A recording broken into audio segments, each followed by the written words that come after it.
Shalom, selamat pagi dan salam sejahtera untuk kita sekalian.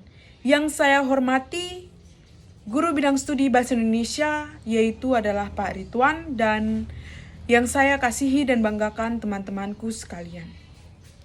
Pertama-tama, marilah kita panjatkan puji dan syukur kehadirat Tuhan Yang Maha Esa, atas kasih dan berkat-Nya sehingga kita masih diberikan kesehatan dan kekuatan, sehingga kita masih ada hingga saat ini.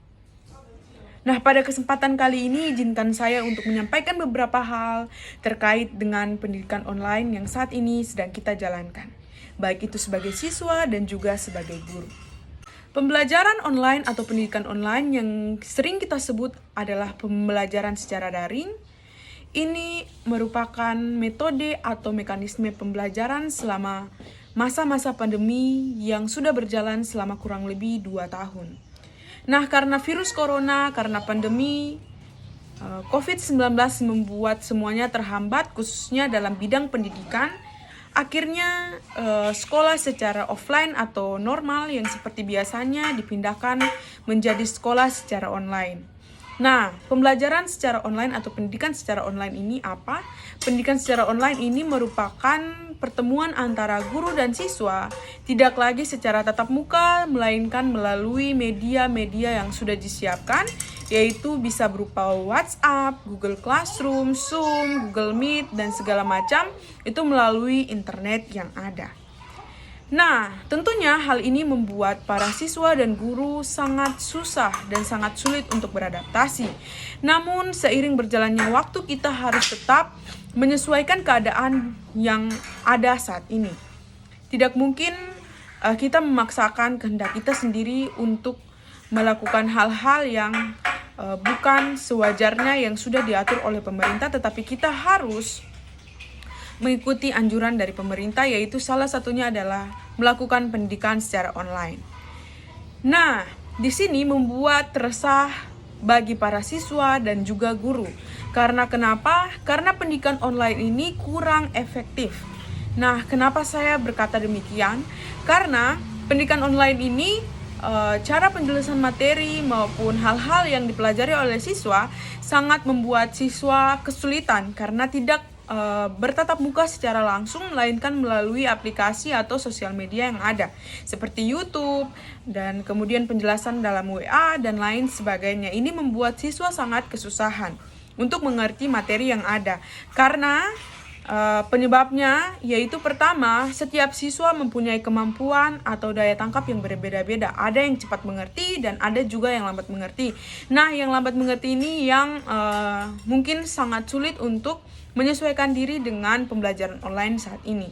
Tetapi hal-hal itu tidak menutup kemungkinan untuk kita mematikan semangat belajar kita, semangat memperjuangkan cita-cita kita di saat pandemi seperti ini.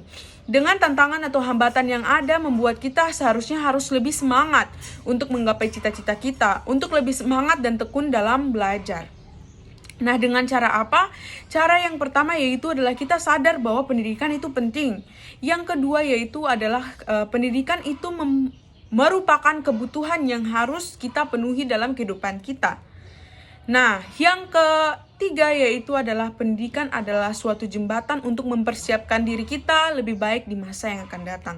Sehingga jika kita sudah menerapkan poin 3 yang tadi saya sudah sebutkan, maka dengan sendirinya kita akan sadar bahwa pendidikan itu penting. Kita menumbuhkan semangat belajar pada diri kita agar kita selalu tekun dalam belajar walaupun di saat pendidikan online atau secara daring.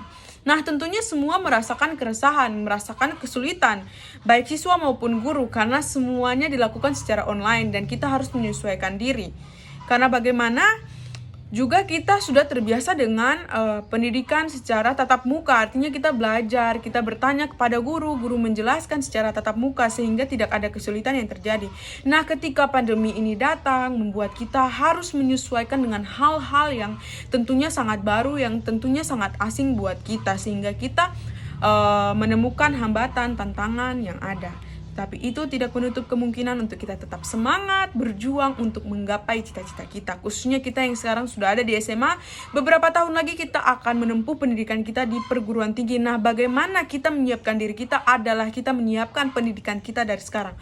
Walaupun online, walaupun secara daring, ada kesulitan, hambatan, tapi kita harus tetap semangat, kita harus tetap mewujudkan cita-cita kita hingga cita-cita itu terwujud dengan bagaimana kita meneruskan atau memperdalami pendidikan yang kita tempuh di saat ini. Nah, ada hal-hal yang dapat membantu kita untuk kita dapat menjaga semangat kita untuk pembelajaran online ini. Yang pertama yaitu adalah kita harus jaga kesehatan kita. Dengan cara apa? Dengan cara tidur yang cukup, mengonsumsi makanan yang banyak gizi, yaitu 5 sehat dan 4 sempurna. Nah, yaitu kita harus menjaga imun tubuh kita di saat pandemi ini. Kita harus selalu menjaga kesehatan. Kemudian kemana-mana harus selalu pakai masker, cuci tangan yang teratur sehingga kesehatan kita ini terjaga sehingga tidak membuat terhambatnya pembelajaran secara online. Yang kedua yaitu adalah kita sadar akan kebutuhan belajar itu adalah hal yang penting. Nah, dengan kita sadar, kita bisa mengerti bahwa pembelajaran yang ada secara terbatas ini tidak menutup kemungkinan untuk kita tetap semangat. Nah, dari penjelasan-penjelasan saya di atas, saya berharap bahwa teman-teman sekalian yang ada, yang menonton video saya ini, semoga lebih semangat lagi, lebih tekun lagi dalam pembelajaran online, walaupun susah, walaupun sulit, walaupun kita sangat terhambat, sangat menemukan berbagai hambatan, tetapi kita harus tetap semangat memperjuangkan cita-cita kita menjadi generasi muda yang makmur, yang luar biasa, yang dapat meneruskan perjalanan kehidupan bangsa ini di masa yang akan datang. Sekian dari saya, kurang lebihnya saya mohon maaf. Jika ada salah kata, saya mohon maaf. Terima kasih, selamat pagi, Tuhan memberkati kita sekalian.